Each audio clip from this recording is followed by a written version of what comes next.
Assalamualaikum warahmatullahi wabarakatuh. Alhamdulillahirrabbilalamin. Puji syukur kepada Allah subhanahu wa ta'ala yang mana pada hari ini masih diberikan kesehatan serta keselamatan. Tidak lupa pula salawat berangkaikan salam kepada Nabi Muhammad SAW. Allahumma salli ala syahidina Muhammad wa ala ali syahidina Muhammad. Semoga kita mendapatkan syafaatnya di hari akhir kelak. Amin amin ya rabbal alamin. Yang saya hormati Buya Eko Priyadi sebagai dosen pembimbing. Adapun berdirinya saya di sini, saya mahasiswi dari program studi Hukum Keluarga Islam semester 4A Sri Epi Wardani dengan NPM 1802010042. Saya akan menjawab pertanyaan dari soal ujian akhir semester genap. Baik. Soal yang pertama yaitu jelaskan yang Anda pahami tentang perkembangan sosiologi hukum serta pemikiran Max Weber dan Emil Durkheim tentang sosiologi hukum. Ya, yang saya pahami tentang perkembangan sosiologi hukum yaitu istilah sosiologi hukum untuk pertama kalinya diperkenalkan oleh seseorang yang bernama Anzalotti pada tahun 1882. Sosiologi hukum merupakan bagian dari ilmu kenyataan yang menyoroti hukum sebagai sikap tindak. Dengan demikian, sosiologi hukum adalah suatu cabang ilmu yang secara empiris dan analitis mempelajari hubungan timbal balik antara hukum sebagai gejala sosial dengan gejala sosial lainnya. Ruang lingkup sosiologi hukum secara umum berkisar pada mempelajari dasar-dasar sosial dari hukum berdasarkan anggapan bahwa hukum timbul dari proses sosial lainnya. Kemudian mempelajari efek hukum terhadap gejala-gejala sosial lainnya dalam masyarakat. Sosiologi hukum pada hakikatnya lahir dari hasil pemikiran-pemikiran para ahli pemikir, baik di bidang filsafat hukum, ilmu hukum maupun sosiologi. Hasil pemikiran tersebut tidak saja berasal dari individu-individu, akan tetapi berasal dari mazhab-mazhab atau aliran-aliran yang mewakili sekelompok ahli pemikir yang pada garis besarnya mempunyai pendapat yang tidak banyak berbeda. Sosiologi hukum merupakan ilmu pengetahuan yang memiliki objek kajian berupa masyarakat dan memiliki fokus perubahan berupa kehidupan sosial dan gejala-gejala sosial yang terjadi di sekitar lingkungan masyarakat. Sosiologi hukum menurut pemikiran beberapa ahli, yaitu yang pertama Max Weber, berpendapat bahwa sosiologi hukum harus bersifat naturalistis. Itu berarti bahwa norma-norma hukum harus dipandang sebagai kenyataan sosial melulu.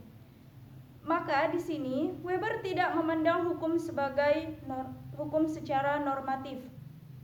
Max Weber berpendapat bahwa setiap masyarakat berkembang secara linier dari sederhana ke modern. Hukum secara linier dibagi menjadi dua, yaitu yang pertama hukum irasional atau hukum yang tidak masuk akal. Contohnya yaitu kepercayaan kepada hal yang gaib. Yang kedua yaitu hukum rasional atau hukum yang masuk akal, yaitu hukum modern yang tertulis dan mempunyai lembaga yang berwenang. Pemikiran yang kedua yaitu menurut Emil Durkheim di dalam bukunya The Rule of Sociological, yang menyatakan bahwa pada dasarnya sosiologi mempelajari tentang fakta-fakta sosial. Sosiologi akan menjadi suatu ilmu pengetahuan yang benar apabila mengangkat gejala sosial sebagai fakta-fakta yang dapat diobservasi atau diamati.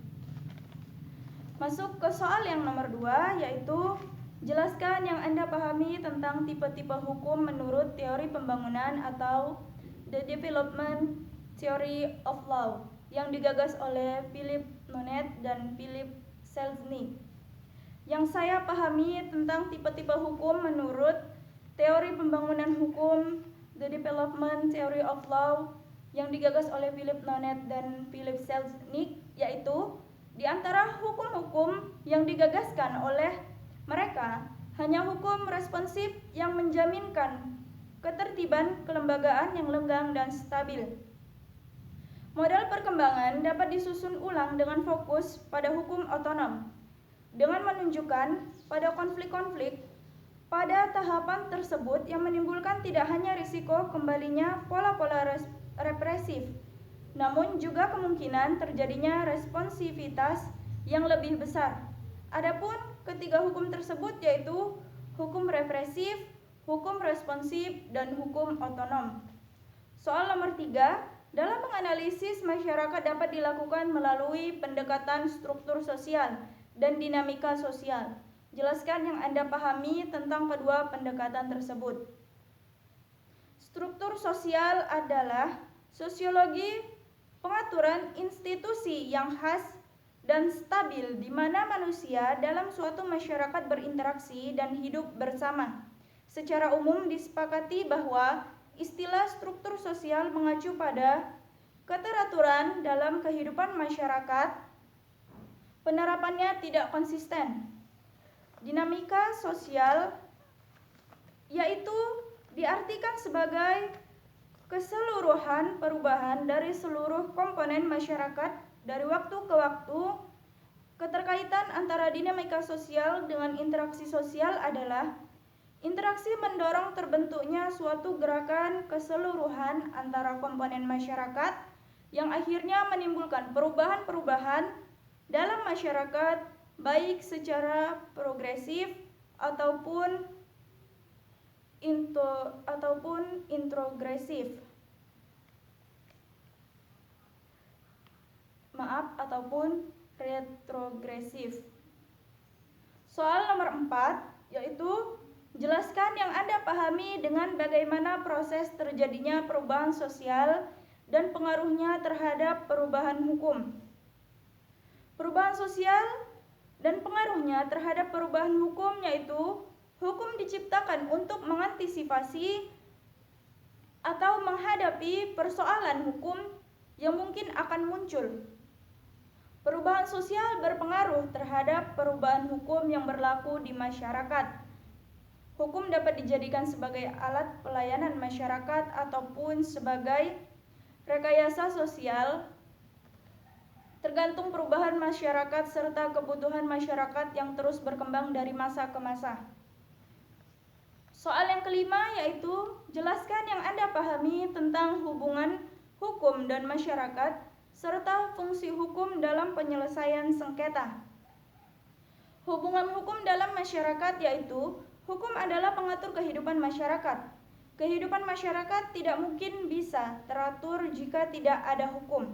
Maka dari itu, di mana ada masyarakat pasti ada hukum. Fungsi hukum dalam penyelesaian sengketa yaitu memelihara kemampuan masyarakat untuk menyelesaikan diri dengan kondisi kehidupan yang berubah, yaitu dengan cara merumuskan kembali hubungan-hubungan esensial antara anggota masyarakat. Dan hukum sebagai social control, di mana kelompok masyarakat selalu ada problem sebagai akibat adanya perbedaan antara yang ideal dan aktual, dan antara yang standar dengan yang praktis. Baik, itulah yang dapat saya sampaikan. Apabila ada kekurangan, saya mohon maaf. Saya akhiri dengan Assalamualaikum warahmatullahi wabarakatuh.